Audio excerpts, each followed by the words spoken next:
बाळा, आमचीच आठवण काढत होतास ना, त्यामुळेच तर आम्ही प्रकट झालो. अरे मायबाप मानतोस ना आम्हाला, मग तुला पैशांची गरज असताना सांगायचं ना.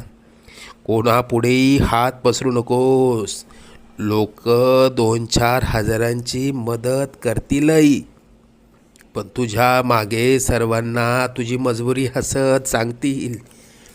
आता तुला कोणापुढे हात पसरण्याची वेळच येणार नाही. तू आजपर्यंत भरपूर दुःख सहन केलंस. लवकरच तुझ्या रडक्या भाग्यात सुखाचे दिवस येतील. तुझ्या मनात असलेली इच्छा पूर्ण होऊन अक्कलकोटला पेढे घेऊन येणं होईल.